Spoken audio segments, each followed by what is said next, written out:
Vamos nossas Bíblias novamente no Evangelho de João, capítulo 5. E vamos reler o mesmo texto que lemos na semana passada, a partir do verso 16.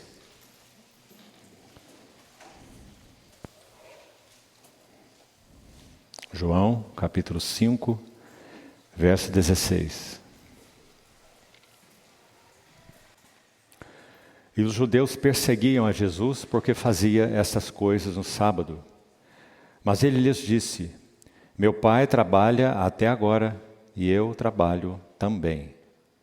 Por isso, pois, os judeus ainda mais procuravam matá-lo, porque não somente violava o sábado, mas também dizia que Deus era seu próprio pai, fazendo-se igual a Deus. Então lhes falou Jesus: em verdade vos digo, que o Filho nada pode fazer de si mesmo, senão somente aquilo que vir fazer o Pai. Porque tudo o que este fizer, o Filho também semelhantemente o faz. Porque o Pai ama ao Filho, e lhe mostra tudo o que faz, e maiores obras do que estas lhe mostrará, para que vos maravilheis. Pois assim como o Pai ressuscita e vivifica os mortos, assim também o Filho vivifica aqueles a quem quer.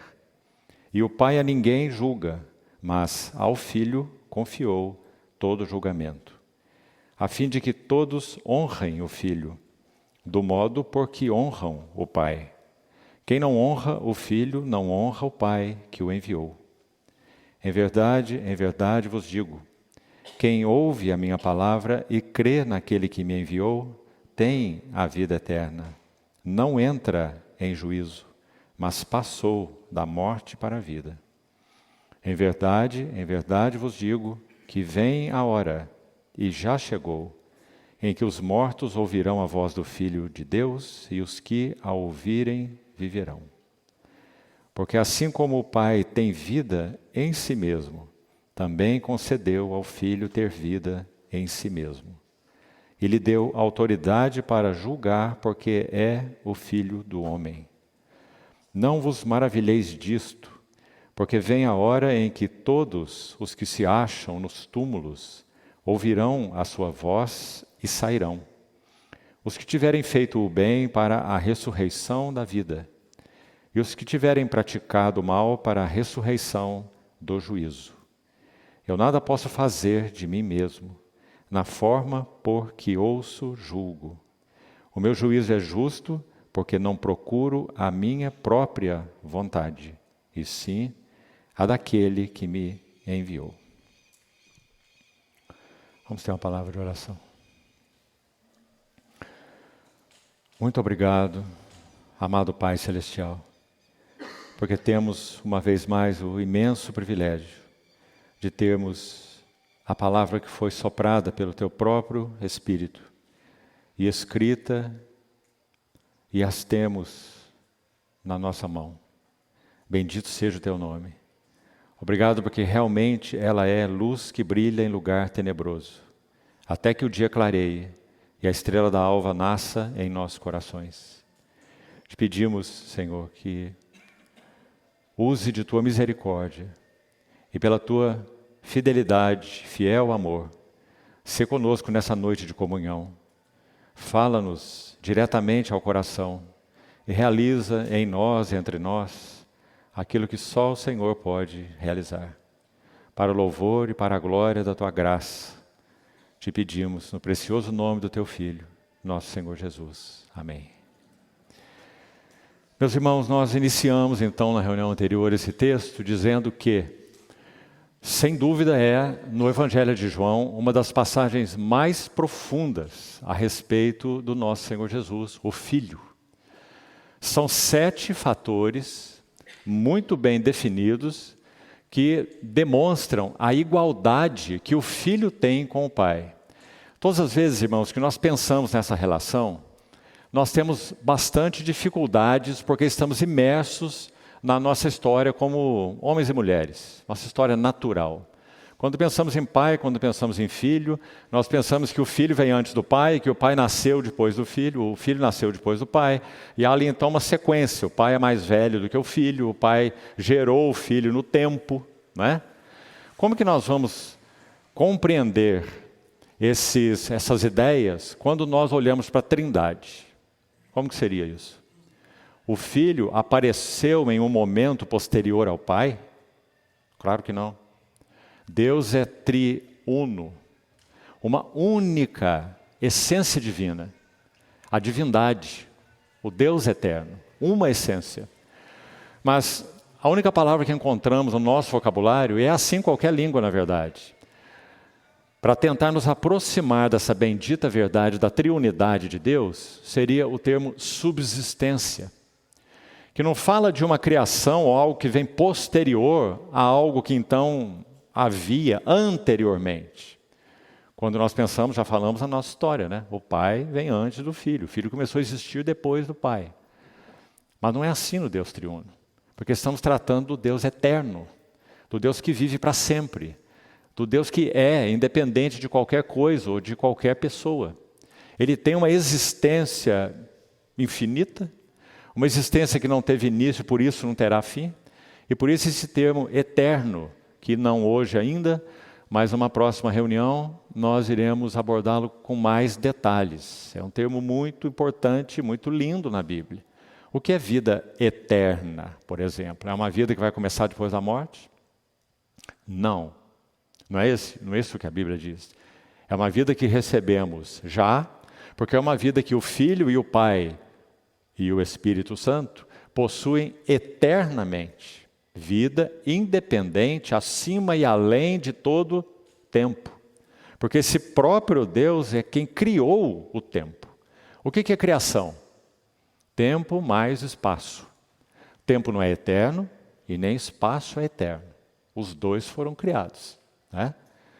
Mas Deus é eterno, Criador do tempo e Criador do espaço. O tempo terá fim e o espaço terá fim.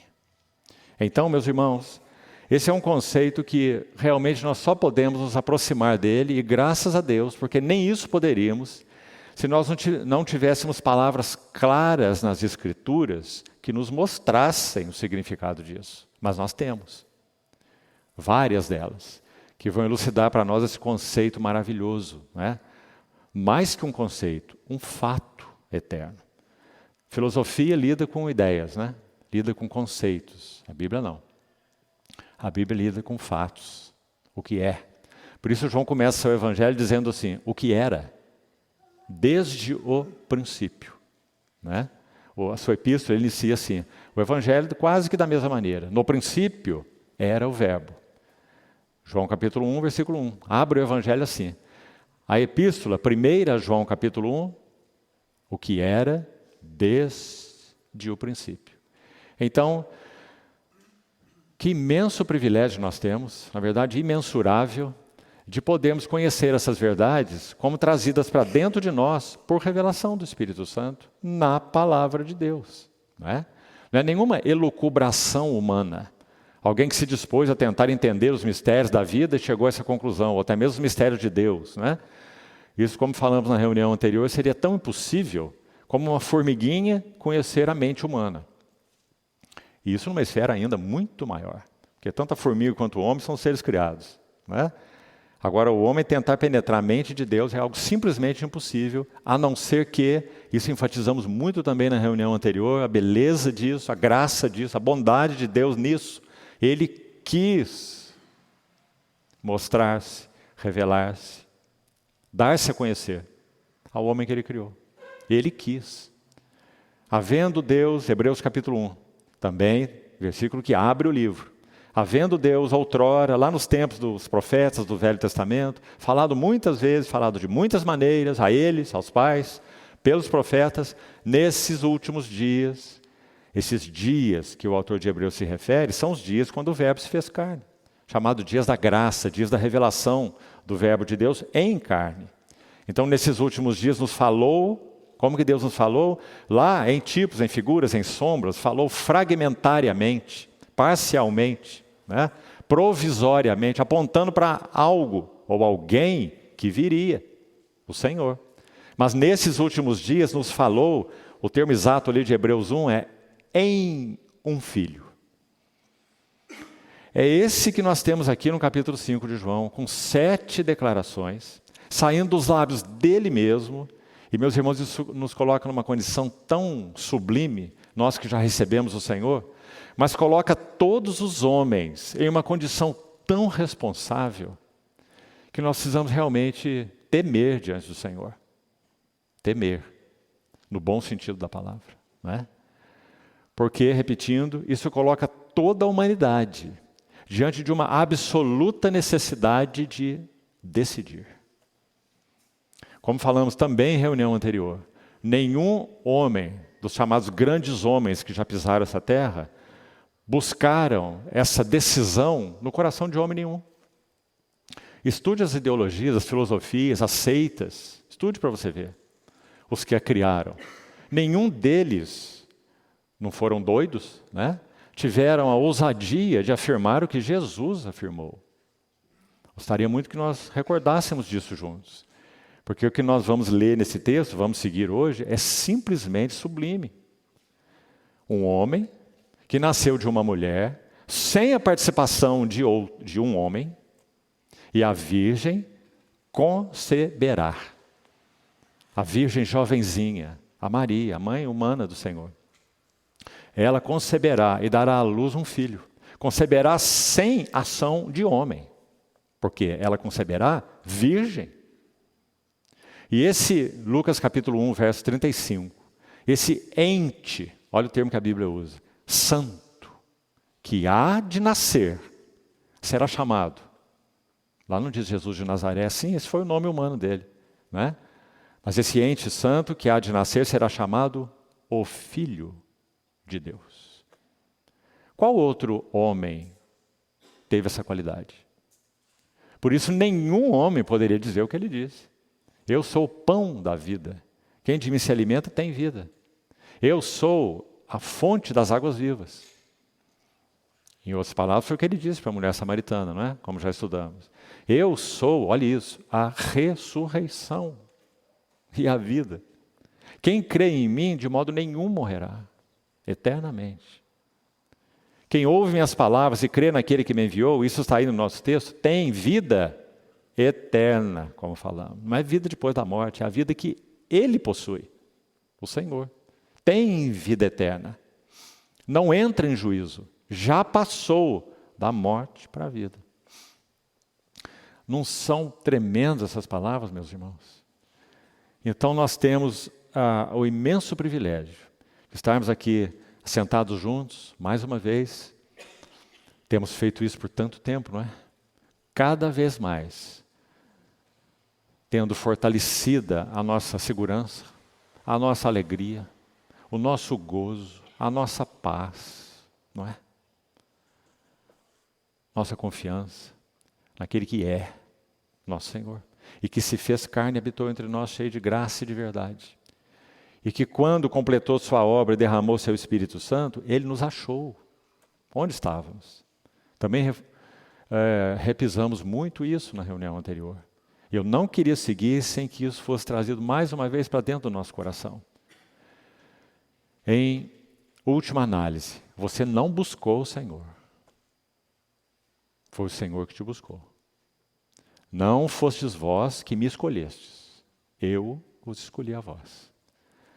A figura que sempre usamos é como você gritar na porta de uma caverna. Lembra dessa figura? Seria uma tolice enorme, né? Você chegar na porta da caverna e dar um grito, aí você vai ouvir o grito lá no fundo, o eco, e vai dizer assim, não vou entrar não, porque tem alguém lá. E tem alguém que está me imitando.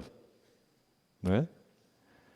Nós somos o eco dessa voz que um dia atingiu os nossos corações e gerou uma resposta em nós.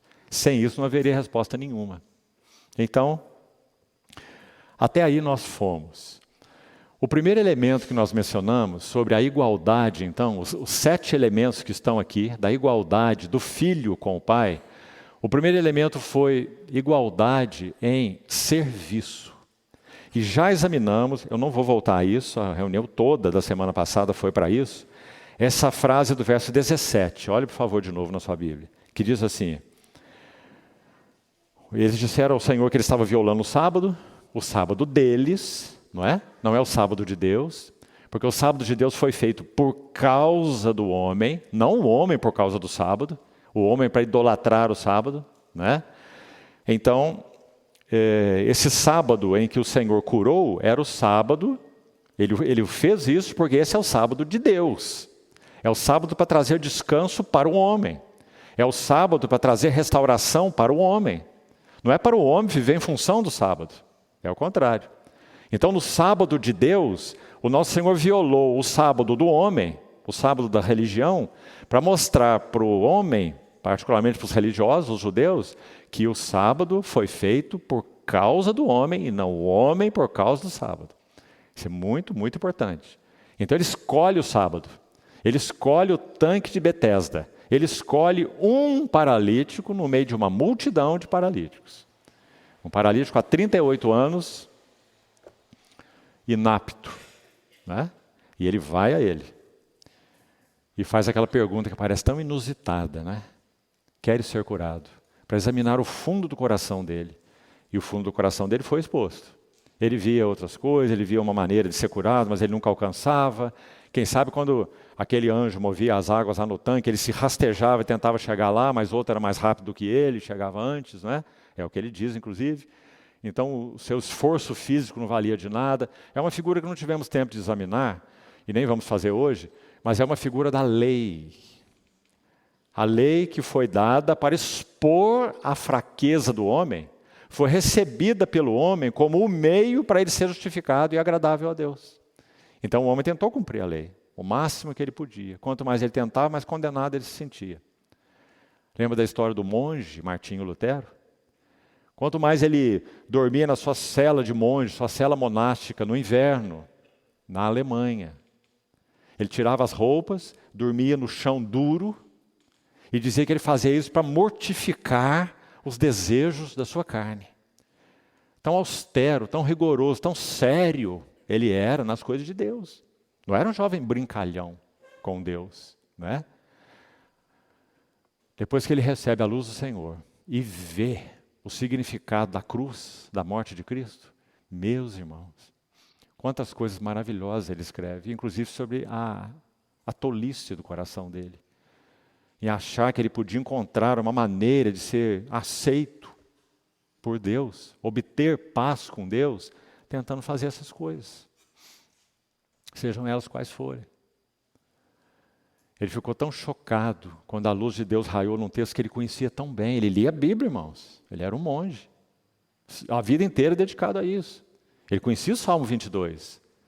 Mas quando a luz de Deus penetrou no coração dele, o Salmo teve um outro sentido para ele. Deus meu, por que me desamparaste? Ele não entendia isso. Então ele começou a perguntar o que significa isso. Então ele compreendeu, à luz de outros textos, inclusive, né, da sua Bíblia, que esse que disse isso foi ali desamparado, sendo quem ele era, o Santo de Deus, o Cordeiro de Deus, sem dolo, sem pecado. Foi ali desamparado por ele, por causa do pecado do mundo e, pessoalmente, o pecado dele. Então, simplesmente, ele se abriu ao Senhor. E o Senhor inundou a vida dele. E de um monge austero, triste, solitário, ele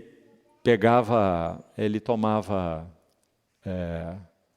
as orragues e fazia assim nas suas costas. Se autoflagelava. Quando então ele encontrou o Senhor, ele levanta essa espada de Romanos, Gálatas, e ele vai contra tudo aquilo na sua época, que a religião pregava. Justificação por obras. Por obras.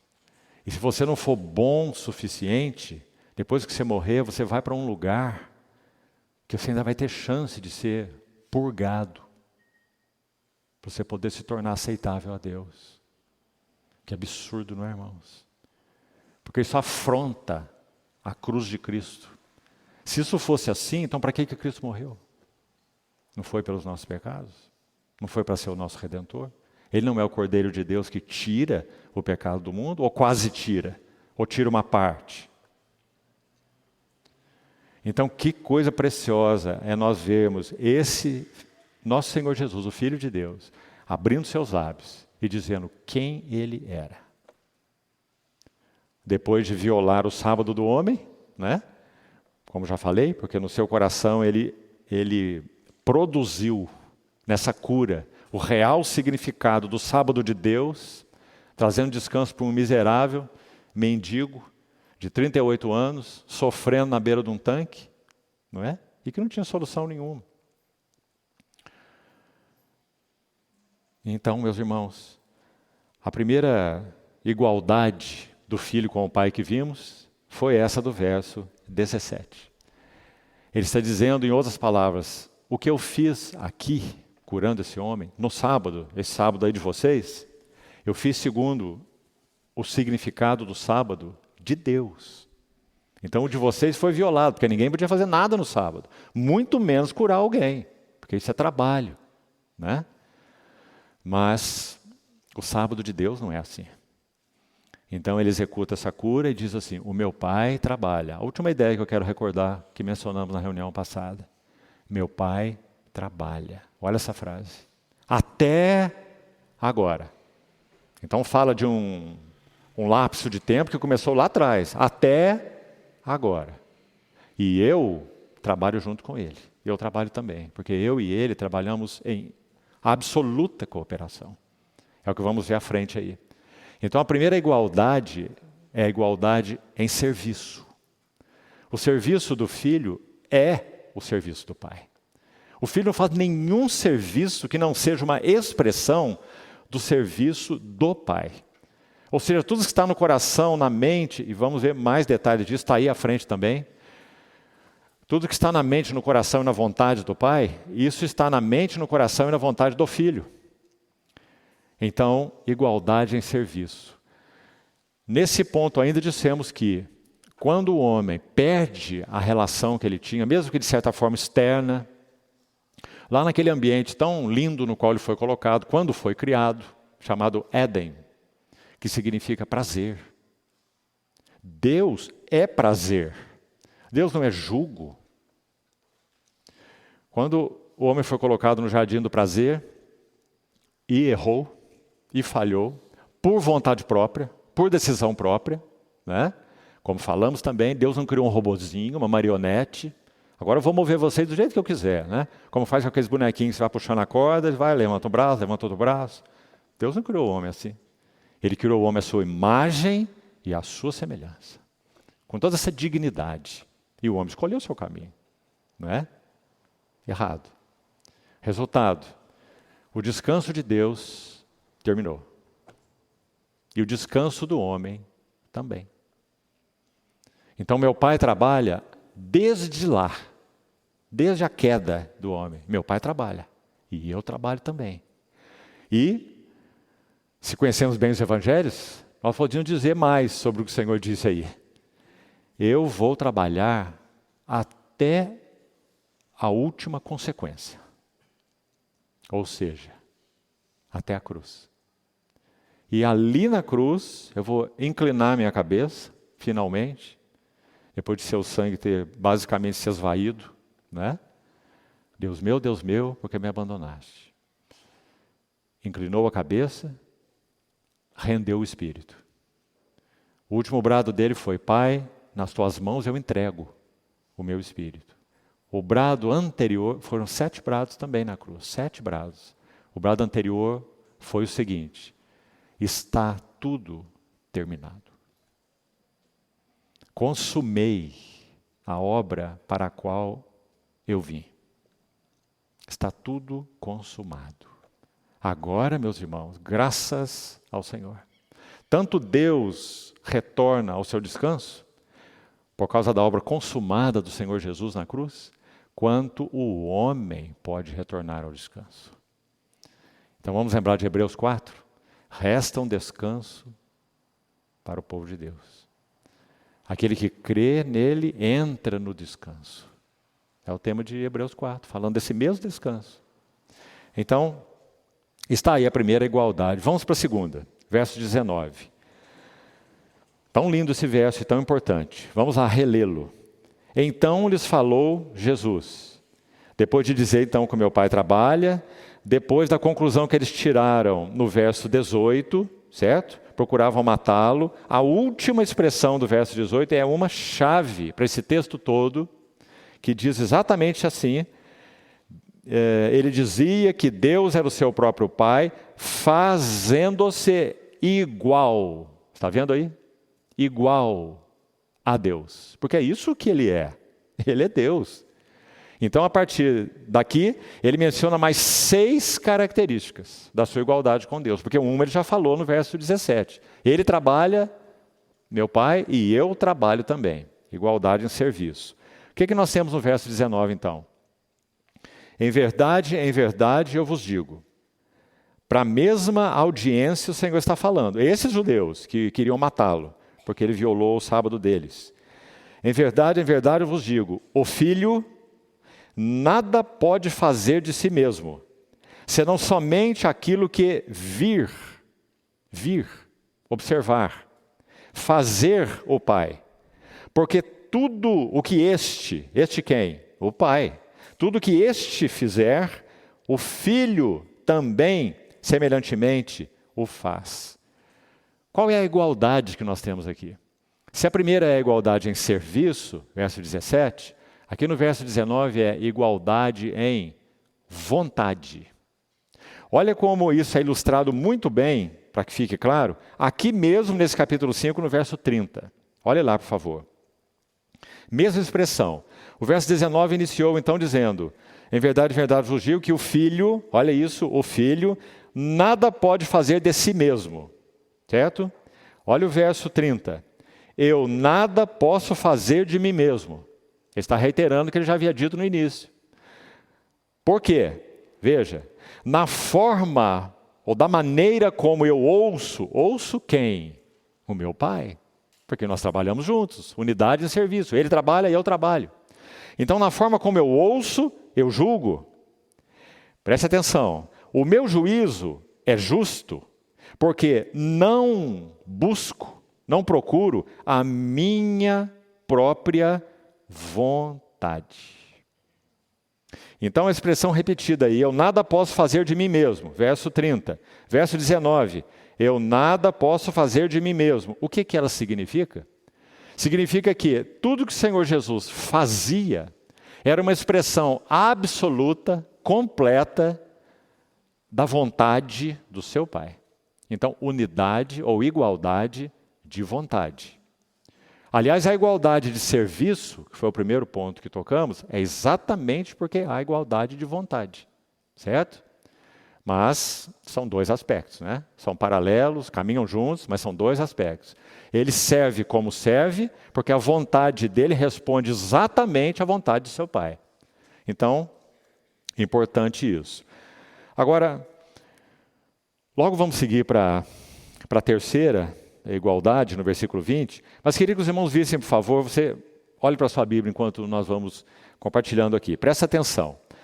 Versos 19, 20, 21 e 22. Os examinaremos com calma logo à frente. Mas, desde já, gostaria de chamar a atenção dos irmãos para uma coisa interessante aqui, importante no texto bíblico. Encontre aí na sua Bíblia, no verso 19, parte final, se você gosta de destacar, seria até interessante que você faça aí, pois me parece muito, muito importante isso. No final do verso 19, você vai encontrar a palavra porquê. Na revista atualizada, creio que na corrigida também, quando é dito assim, olha, o filho então nada pode fazer de si mesmo, senão somente aquilo que vir fazer o Pai, certo? Aí na sequência você tem, porque tudo o que este fizer, o filho semelhantemente o faz. Essa palavra porquê aqui, no texto original grego, é uma conjunção. No grego, a conjunção se pronuncia assim, gar. Transliterado para o português seria o G-A-R, gar. É o pois em grego. 4 vezes, na sequência, por isso que é tão interessante, 19, 20, 21, 22. 4 vezes o Senhor vai usar essa conjunção. Não estou interessado em detalhe técnico e nem gramatical. Estou interessado em mostrar para os irmãos o encadeamento dos argumentos do Senhor Jesus. Porque o pois não faz isso, não é? A conjunção pois não é para isso, não é? Eu faço assim ou ajo assim, pois ou porque, como está dito aí, não é? Então o pois é uma conjunção, o nome já está dizendo. Ela vai trazer aquilo que foi dito e conectar com o que vai ser dito depois da conjunção, depois do pois, não é? Então agora vamos ler com isso em mente, vamos ler esses 4 versículos, que depois examinaremos com calma, então não se preocupe aí. Para observar o que o Senhor está fazendo, encadeando então esses argumentos com o pois. E eu gostaria então de usar o pois onde ele aparece, tá certo? Independente do que a tradução aqui no português está fazendo. Então vamos de novo. Olha o verso 19. Aguça aí os seus ouvidos para você ter uma boa percepção. Então lhes falou Jesus: em verdade vos digo que o Filho nada pode fazer de si mesmo, a igualdade de vontade, então, como já explicamos, senão somente aquilo que vir fazer o Pai, pois tudo o que este fizer, que o Pai fizer, o Filho também semelhantemente o faz. Verso 20, começa com o pois. Aqui na minha Bíblia eu tenho o porquê. No grego é o gar, é a mesma conjunção pois. Então, por que o Filho faz exatamente aquilo que o Pai faz? Pois o Pai ama o Filho. Olha que conexão interessante. Ele está dizendo que ele serve como serve. Verso 17, meu Pai trabalha até agora. A primeira igualdade que mencionamos, preste atenção. Depois no verso 19, ele diz que a vontade dele é uma com seu Pai. Não é? Já examinamos aí, já falamos no 19. E ele está dizendo que é assim, pois o Pai ama o Filho. Então essa igualdade de serviço e essa igualdade de vontade, veja que precioso isso, irmão. É porque há uma relação profunda, na verdade podemos dizer impenetrável, de amor no Deus Trino entre o Pai e o Filho. Pois o Pai ama o Filho. Esse pois aí então, né? Tão importante. Então, ele serve com a mesma mente do Pai? Ele tem a mesma vontade do Pai? Pois o Pai ama o Filho. Segundo, pois, olha o terceiro onde está. O Pai ama o Filho, ele mostra tudo o que faz e maiores obras do que estas lhe, não é lhes, viu? É lhe. É o Pai trazendo para o Filho a clareza das obras que o Pai tem no coração dele e que irá mostrar ao próprio Filho. Então, você prestou atenção nesse lhe aí? O Filho não vai fazer nada que o Pai não lhe tenha mostrado. Então, maiores obras do que essas, lhe mostrará. O Pai mostrará ao Filho. Para que, agora sim, vos maravilheis. E meus irmãos, o Evangelho está só começando, não é? Quantas obras maravilhosas o Pai mostrou ao Filho e então o Filho executou. O Filho deveria fazer, sendo um como ele é com Deus. Maiores obras lhe mostrará o Filho dele, para que vós vos maravilheis. Verso 21, mais um pois. Terceiro, olha lá. Pois, assim como o Pai ressuscita e vivifica os mortos, assim também o Filho vivifica aqueles a quem quer. Sabe por que penso que esse terceiro pois aqui, então, no verso 21, é tão bonito e tão importante? Porque a maior obra que o Pai mostrou ao Filho e o Filho realizou, qual foi? Ressurreição de mortos. Nós vamos chegar nisso mais à frente, quando examinarmos esse versículo com calma. 3 vezes o Senhor ressuscitou mortos no seu ministério. Filho da viúva de Naim, filha de Jairo e Lázaro. E finalmente, ele próprio foi ressuscitado dos mortos pela glória do Pai. Então essa foi, sem dúvida, a maior obra, não é? Então, aí o pois, encadeando esse argumento no versículo 20, uma sequência, né? Uma cadeia de elos. E finalmente o último pois está no 22. Depois que ele diz, o Pai, pois, assim como o Pai ressuscita e vivifica os mortos, assim também o Filho vivifica aqueles a quem quer. Pois, aqui nós temos, na Bíblia que eu estou lendo, tem um e. E, o Pai, a ninguém julga. Mas no texto original temos mais um pois, mais um gar, mais uma conjunção. É a quarta e última. Então diz, pois o Pai a ninguém julga. Por que que o Pai vivifica os mortos? E também por isso o Filho vivifica quem quer, porque o Pai a ninguém vai julgar. Mas ao Filho ele confiou todo o julgamento, mais à frente, vamos chegar lá, porque ele é o Filho do homem. É o Verbo que se fez homem. Então, como sendo o Verbo que se fez homem, ele foi designado, empossado por Deus, como aquele que irá tanto dar vida ao homem, aliás, é uma chave nesse texto aí, todo, de 16 a 30, ele tanto irá dar vida ao homem, como ele irá julgar o homem. Guarde isso, irmão. É chave em todo esse texto que estamos estudando. Duas capacidades totalmente divinas que o Filho tem. Uma, dar vida. Outra, julgar. Agora, mais à frente iremos ver, quando chegarmos lá, talvez esse ponto só semana que vem, nós vamos ver que a beleza dessas duas coisas juntas é a seguinte. Esse julgamento, o Filho dá vida e o Filho julga. Duas coisas. Esse julgamento é um julgamento que, sendo executado pelo próprio Filho na cruz do Calvário, é o que ele faria, então todo aquele que nele crer não entra em juízo, porque ele já recebeu a vida. Mas então, quando nós chegarmos mais ao fim desse texto, nós vamos ver algo também, na mesma linha, impressionante. O Senhor vai dizer, vamos parafrasear, que porque o Pai confiou a Ele todo o julgamento, porque Ele é o Filho do homem, então haverá um dia em que todos, olha-se todos os que se acham nos túmulos, ouvirão a voz do Filho de Deus. Uns para a ressurreição da vida. Por quê? Porque já o receberam. Está no verso anterior. Quem ouve a minha palavra e crê naquele que me enviou, não entra em juízo. Então essa é a ressurreição da vida. Mas há uma outra ressurreição mencionada aqui no verso 29. Você ouviu lá com atenção? Há uma ressurreição do juízo. Quem são os que estarão na ressurreição do juízo ou para juízo? São os que ouviram e não creram. Por isso, meus irmãos, começamos aqui hoje, não foi? O que o Senhor Jesus é e o que Ele disse é extremamente singular. Nenhum homem poderia dizer. Porque Ele se coloca naquela posição que só Ele pode dizer isso. E Ele explica por quê. Ele está dizendo, foi meu Pai que me enviou.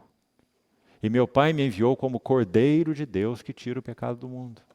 E assim como o Pai tem vida em si mesmo, Ele concedeu ao Filho ter vida em si mesmo e lhe deu a autoridade para julgar, porque é o Filho do homem. Só que aqueles que o ouvem e creem nele não entram em juízo, porque já receberam a vida, já passaram da morte para a vida. Mas aqueles que ouviram e não creram, virá o dia.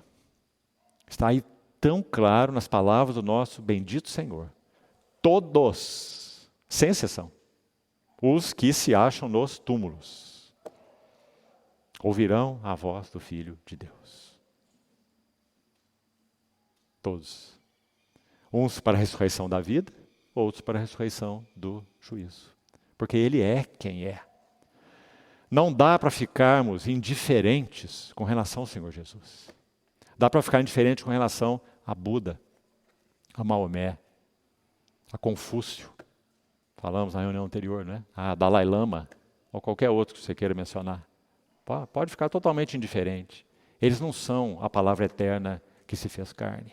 Eles não são o Filho de Deus. Eles não são o Redentor da humanidade. Não é? Mas Ele é. Então vamos lá. Esses são os 4 pois que nós temos aí. Só chamando a atenção para isso, para seguirmos. Vamos falar um pouquinho dessa unidade de vontade, então. Já citamos o verso 30, eu nada posso fazer de mim mesmo. O que será que significa? Jesus era impotente, hein?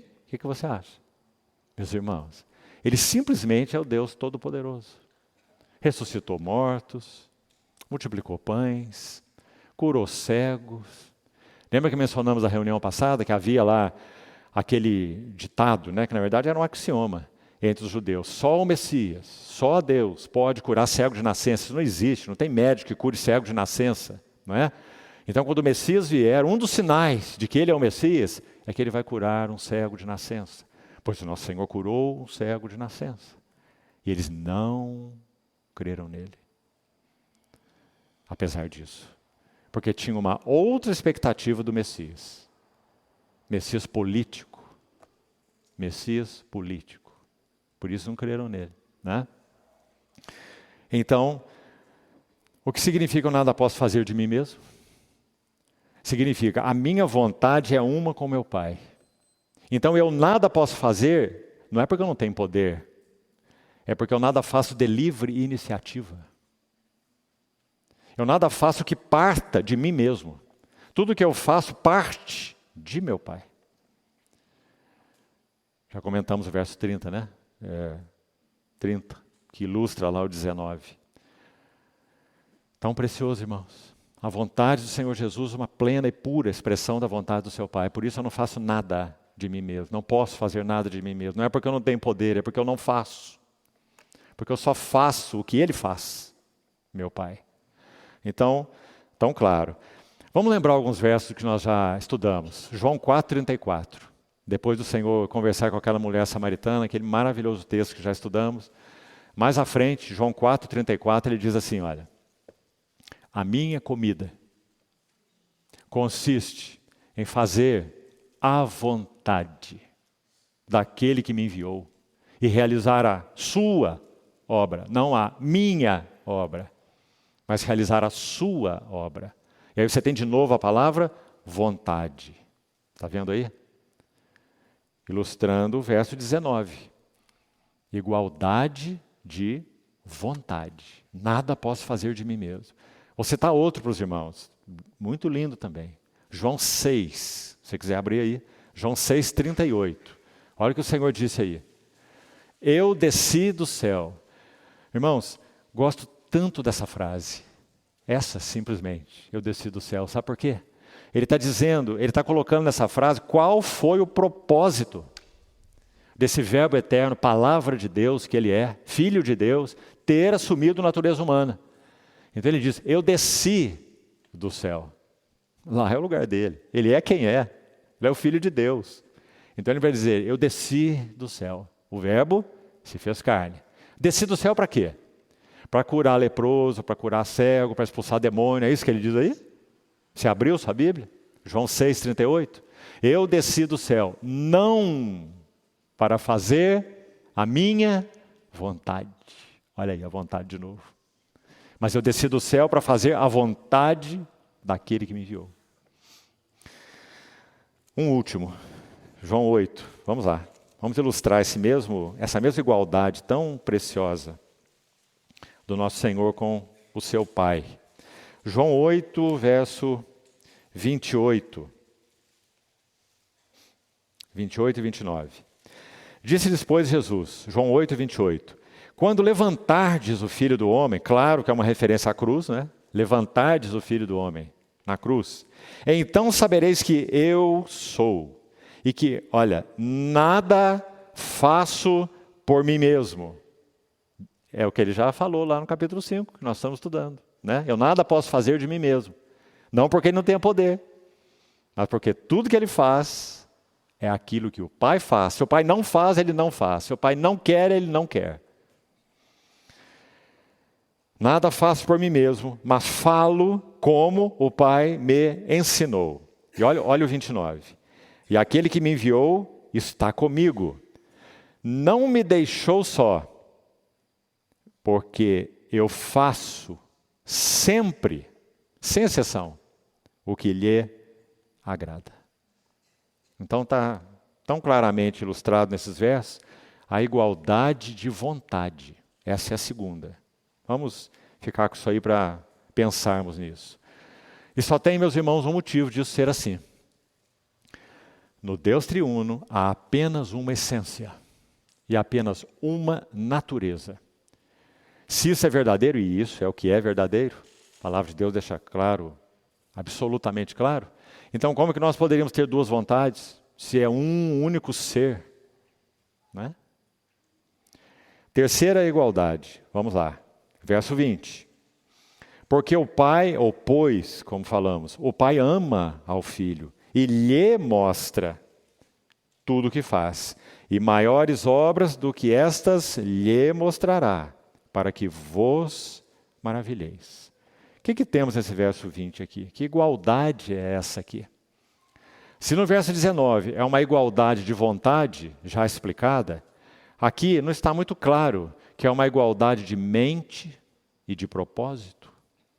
Há uma perfeita associação de mente e de propósito entre o Filho e o Pai. A mente do Filho expressa plenamente e somente a mente do Pai.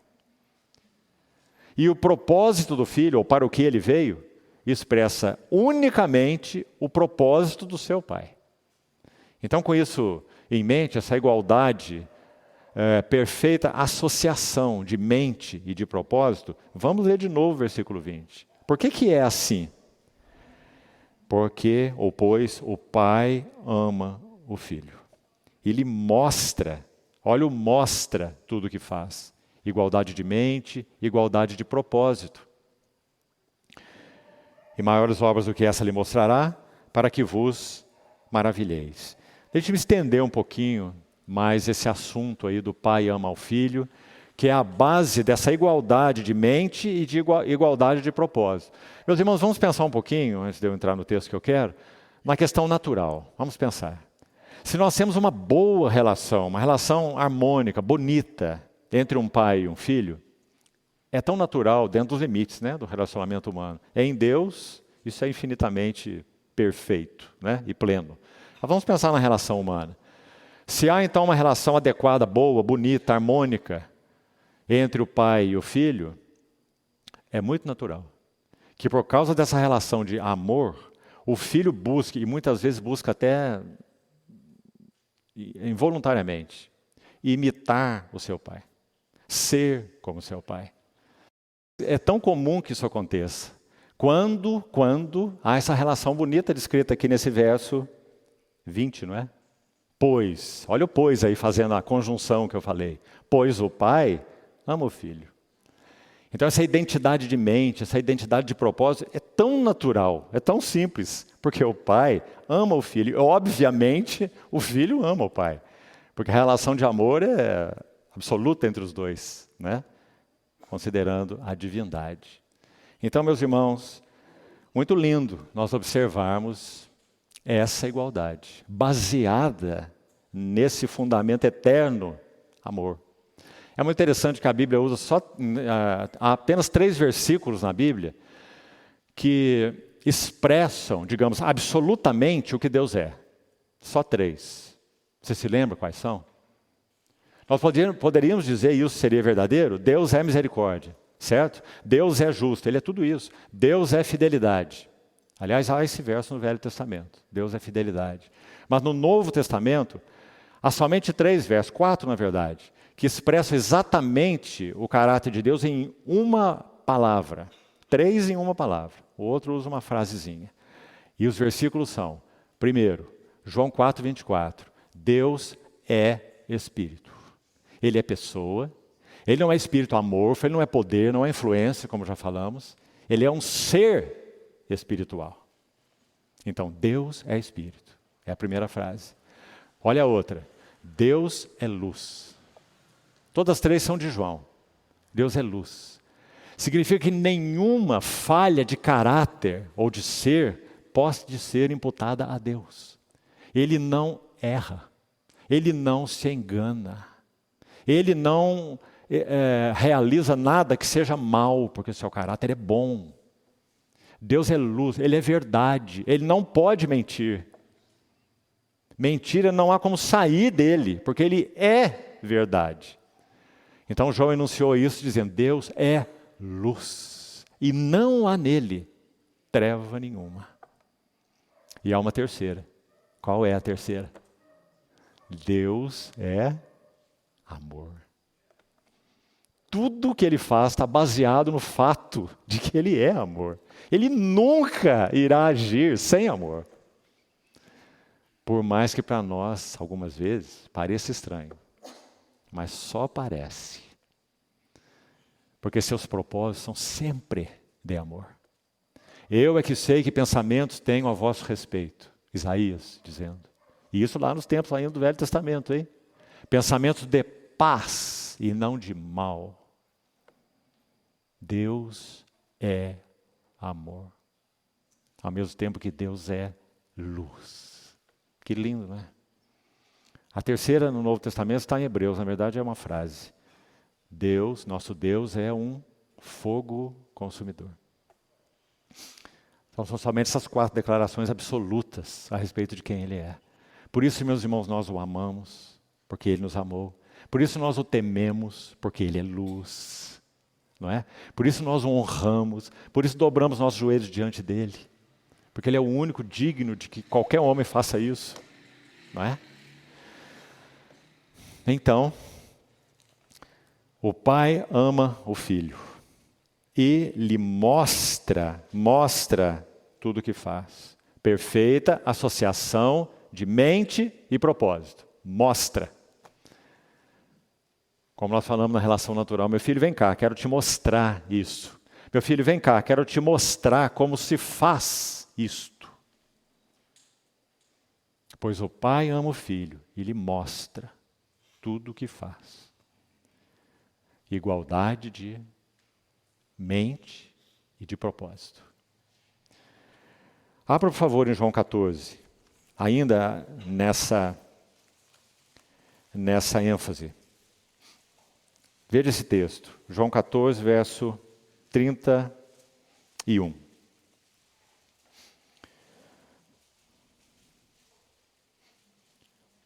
Contudo, assim procedo, no verso 30 ele havia dito, já não falarei muito convosco, porque aí vem o príncipe do mundo, e ele nada tem em mim. Verso 31, João 14. Contudo, assim procedo, para que o mundo saiba que, olha aí, eu amo o Pai. Então não é só o Pai ama o Filho. Agora é o Filho dizendo, eu amo o Pai. Está vendo? A relação mútua, plena de amor. É por causa disso que há uma plena associação de mente e de propósito entre o Pai e o Filho. Então, eu amo o Pai e faço, olha aí, como o Pai me ordenou. Por quê? Porque o Pai mostra ao Filho, por causa do amor do Pai pelo Filho, Ele mostra ao Filho tudo o que faz. Acho que está bem claro já, né? Até aqui. Para irmos para o último ponto por hoje e concluirmos. Seguimos semana que vem, se Deus permitir. Essa relação de amor, Pai ama o Filho, João 5. Eu amo o Pai, João 14. Essa relação de amor pleno, mútuo, perfeito, maravilhoso, alegre, cheio de absoluta realização. Assim é o nosso Deus, realizado em si mesmo. Um Deus que em si mesmo não tem necessidades. Ele não criou porque eu estou precisando de anjos para me adorar. Eu estou precisando de homens para cooperar comigo. Não. Deus não tem necessidade de nada, nem de ninguém. Por que Ele criou? Porque a natureza do amor é dar. Deus amou a humanidade de tal maneira que deu o seu Filho unigênito. Quem ama, dá. Quem não ama, não dá. A natureza do amor é dar.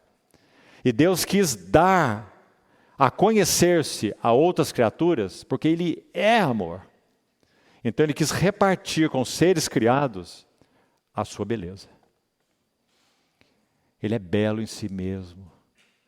Ele é glorioso em si mesmo. Ele não precisava ter ninguém para observar a beleza dele. Ele se satisfaz com sua própria glória. Deus é autossatisfeito, irmãos. Mas Ele criou, Ele fez, e fez do nada.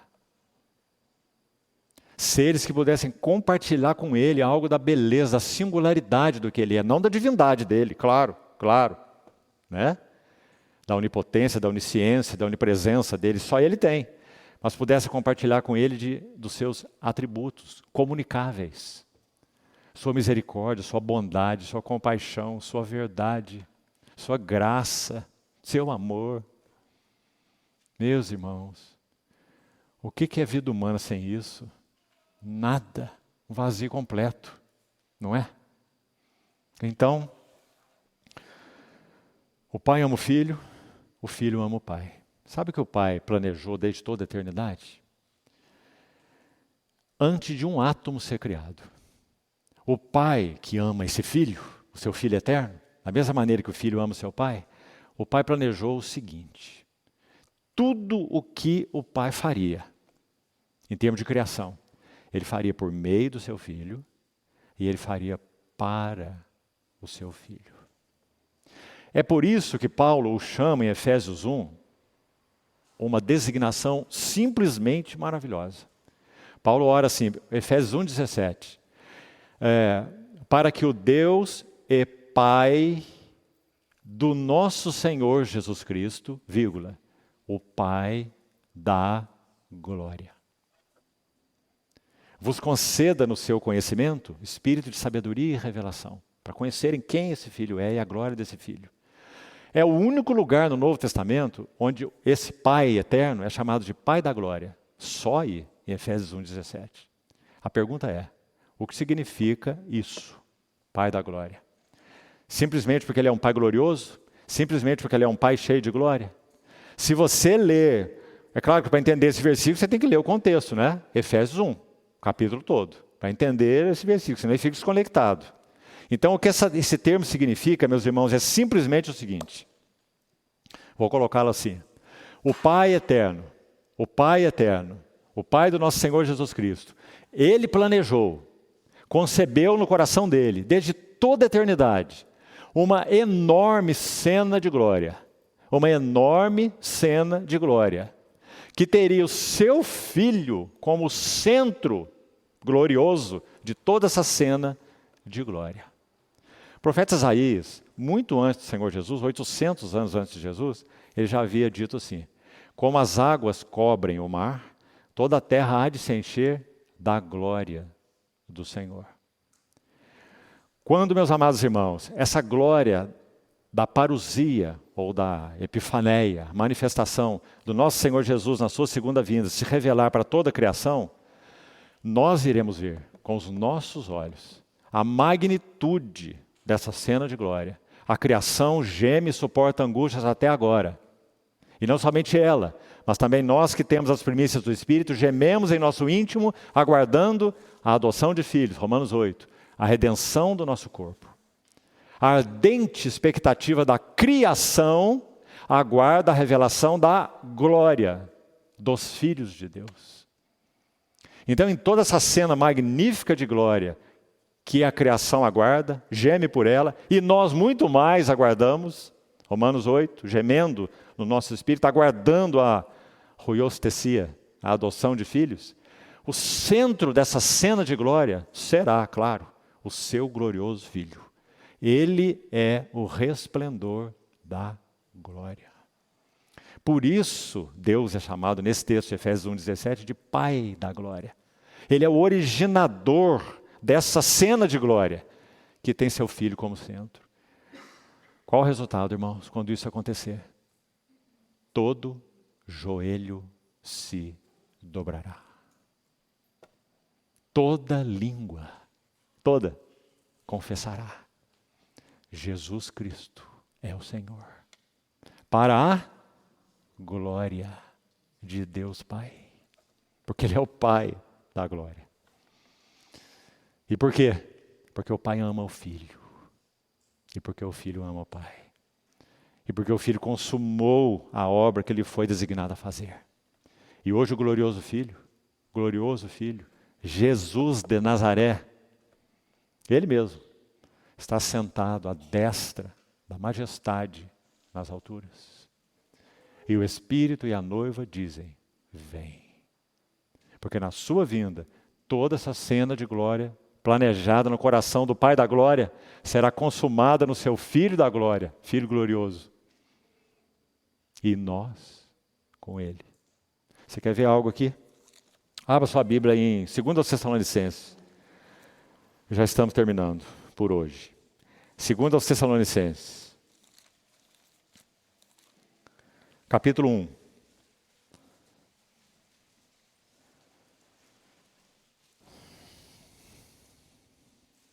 Vamos ler desde o verso 9. 2 Tessalonicenses 1, 9. Para entender bem esse verso 9, tinha que ler um pouquinho do contexto, mas não temos tempo para isso agora não.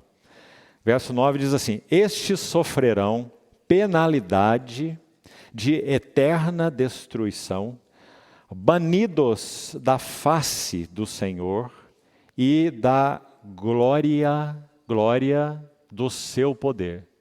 Quando? Quando isso vai acontecer? Quando vier, verso 10. Quando vier. Quando ele vier, para alguns ocorrerá o que está escrito no verso 9. Sofrerão penalidade de destruição, banidos da face do Senhor e da glória do seu poder. Por quê? Por que sofrerão isso? João capítulo 5. Quem ouve minha palavra e crê naquele que me enviou tem a vida eterna. Mas quem ouve e não crê, já está julgado. Quando ele vier, para ser glorificado nos seus santos. Então essa cena de glória, que o Pai da glória planejou, que tem esse Filho glorioso como centro, bendito seja o Senhor, nos inclui. Porque quando ele vier, ele vem para ser glorificado nos seus santos. Não é sobre os seus santos, nem através dos seus santos, exatamente. É nos seus santos. Por causa da identidade, da união entre ele e os seus. Ele é a cabeça, a igreja, o corpo. E mais, e ser admirado. Que linda expressão, irmãos. Ser admirado. Quem? Quem que vai ser admirado? Ele, quando ele vier. Ser admirado onde? Em todos os que creram. Maravilhoso privilégio nosso, inigualável. Naquele dia, esse dia que já mencionou, quando ele vier. Porquanto, por que será assim? Porque foi crido entre vós o nosso testemunho. Por isso também, não cessamos de orar por vós, para que o nosso Deus vos torne, olha isso, dignos, idôneos, da sua vocação, ou do chamamento que ele fez para com vocês. Ele chamou vocês. Então eu oro para que ele vos torne idôneos da sua vocação, do seu chamamento, e cumpra com poder todo o propósito. É aí que nós estamos, né? A unidade, a plena associação de mente e de propósito entre o Filho e o Pai, porque o Pai ama o Filho e o Filho ama o Pai. Então, ele cumpre com poder todo o propósito de bondade e obra de fé. Mais uma vez, a fim de que o nome do nosso Senhor Jesus Cristo seja glorificado em vós e vós nele, segundo a graça do nosso Deus e do Senhor Jesus Cristo. Então, meus irmãos, são textos simplesmente preciosos, que falam sobre essa relação entre o Pai e o Filho e aponta a nossa inclusão nessa relação tão única, né? Por último, então, nós temos mais uns minutinhos. Eu vou citar para os irmãos, não tenho a pretensão de terminar não, mas vou citar já a quarta identidade, aqui terminamos. Mais uns minutos só. Ela está no verso 21, é o próximo. Vamos lá, onde estávamos? João capítulo 5, novamente, por favor. João 5, 21. Já começa com o pois, aquela conjunção, né, ligando aos versos anteriores, e diz assim: pois assim como o Pai ressuscita, o Pai tem esse poder, não é? Ele é Deus, ele ressuscita, ele dá vida, ele vivifica os mortos, assim também o Filho dá vida, vivifica aqueles a quem quer. Primeira coisa que eu queria falar sobre esse versículo aqui. Não há aqui uma arbitrariedade. Deus não é arbitrário. A soberania absoluta e bondosa de Deus, ela opera juntamente com a resposta do homem, com a responsabilidade humana. A soberania de Deus, que é única, é soberania, né? Senão não seria soberania. Ele age como quer, ele age com quem quer e ele age quando quer. Ele não sofre compulsão de ninguém e de nada. Ele é livre, ele é autônomo. Só Deus é livre, só Deus é autônomo. Na real, acepção da palavra, livre e autônomo, né? Então ele faz o que ele quer, ele é Deus. Só que ele não é arbitrário, porque ele criou os seres responsáveis. Então, se esse verso 22, 21, tão lindo, que diz que o Pai ressuscita, o Pai vivifica os mortos, ele também, o Filho também vivifica aqueles a quem quer, certo? Agora, quando olhamos esse texto à luz de muitos outros, o que nós concluímos? Muito claramente, que o desejo do Filho é vivificar a todos. Porque Deus amou o mundo de tal maneira que deu o seu Filho unigênito para que todo aquele que nele crê tenha vida eterna. Não é? Todos. 2 Pedro, capítulo 3. Deus deseja que ninguém pereça. Ninguém. Senão que todos, olha todos de novo, cheguem ao arrependimento. Mas isso é uma responsabilidade do homem, não é? Mas o homem nunca poderia chegar ao arrependimento se Deus não agisse. Agora você quer explicar para mim como que isso funciona? Inexplicável. O mistério da soberania absoluta, graciosa, livre de Deus e a resposta do homem. Andam assim, juntinhas. Uma não vai anular a outra. A responsabilidade do homem, é claro, não pode anular a soberania de Deus. Mas a soberania de Deus não anula a responsabilidade do homem. Irmãos, essa linha fina precisa ser tão bem colocada, porque senão tanto problema nós vamos ter. Será que então alguém que não creu no Senhor não creu porque Deus é impotente? O desejo de Deus não é atingir aquela pessoa? O desejo do nosso Senhor não é salvar aquela pessoa? Então por que ela não é salva? Soberania de Deus, responsabilidade do homem. Nesse texto, então, no verso 22, nós temos a soberania de Deus, certo? 21, perdão. O Filho vivificando aqueles a quem Ele quer. Poderíamos pensar, então, tem arbitrariedade aqui. Vai vivificar esse, não vai vivificar aquele, certo? Mas, o texto não acabou, né? Olha o verso 24, por favor, com atenção. Em verdade, todas as vezes que o Senhor Jesus diz em verdade, irmão, Ele está chamando a atenção para algo muito importante, senão Ele não diria em verdade, certo? O que aparece muitas vezes nesse evangelho. Olha o que ele diz nesse verso, 24, olha aí para sua Bíblia, por favor. Quem ouve, certo? Por um lado, o Filho vivifica quem Ele quer, certo? Ele é soberano. Por outro lado, quem ouve? A responsabilidade de ouvir é de quem? De Deus ou nossa? Quem ouve a minha palavra e crê naquele que me enviou, tem. Ouve, crê, tem. 3 verbos. Ouve, crê, tem. A vida eterna. Vida eterna. Vida que só Deus tem. Mais à frente vamos examinar essa expressão, como eu já disse. Não entra em juízo. Por quê? Meus irmãos, porque o Verbo encarnado, o Filho de Deus, Ele entrou em juízo. Ele assumiu o nosso juízo. Ele foi feito pecado por nós, para que nele fôssemos feitos justiça de Deus. Não entra em juízo, mas já passou da morte para a vida. Então nós temos no verso 21 o Filho soberano e temos no verso 24 o homem responsável. E muito responsável. Como eu já disse, diante de qualquer outro chamado iluminado aí na face da terra, nós não temos responsabilidade nenhuma. Eles não são Deus. Eles não podem nos mandar nem para o céu nem para o inferno. E nunca pretenderam fazer isso, na verdade. Não é? Mas o Filho sim. O Filho sim. Porque Ele é o Filho de Deus e Filho do homem, a quem o Pai confiou todo o julgamento.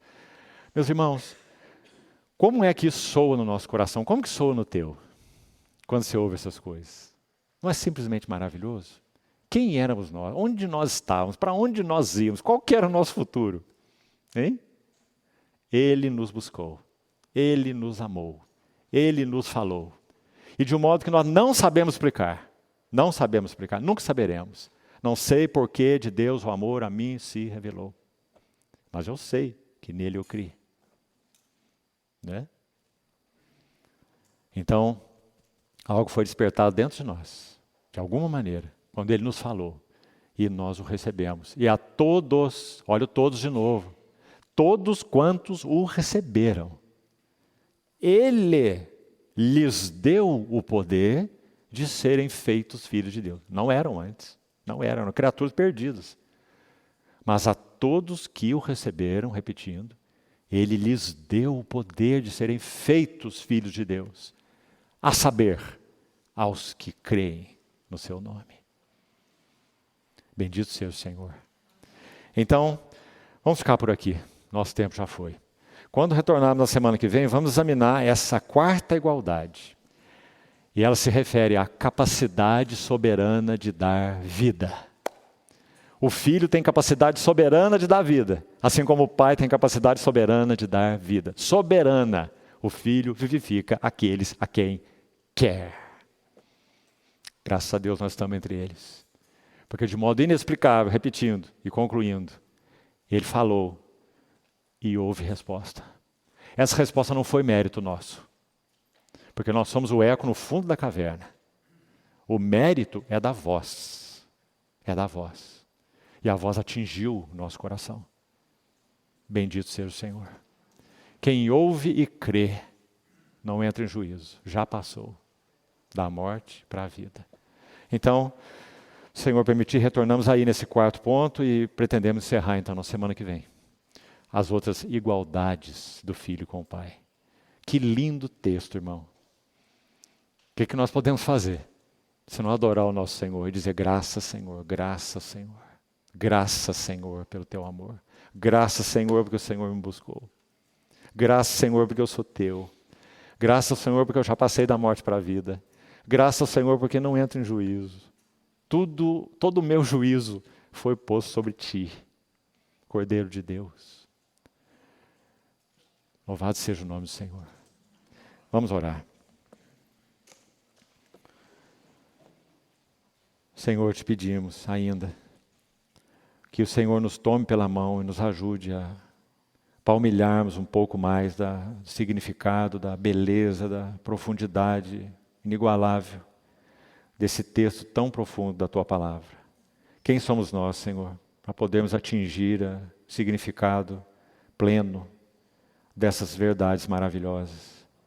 Queremos te pedir que o Senhor, embora não possamos compreendê-las em plenitude, que o Senhor de tal forma as infunda nas nossas vidas, que possa redundar em louvor, em glória, em honra, em gozo, em paz, em confiança, em descanso, diante de Ti e para Ti nas nossas vidas, Senhor. Obrigado por esse amor tão sublime, supremo. Te louvamos, te adoramos, ó Filho de Deus, porque Tu és também o Filho do homem, o Redentor nosso. Te honramos, porque Tu és digno, único digno, assentado à destra da majestade nas alturas. E te pedimos, Senhor, que Tua Palavra possa realmente gerar fruto de ações de graça, de adoração ao Teu nome, dentro dos nossos corações. Bendito sejas, Senhor. Assim oramos. Amém.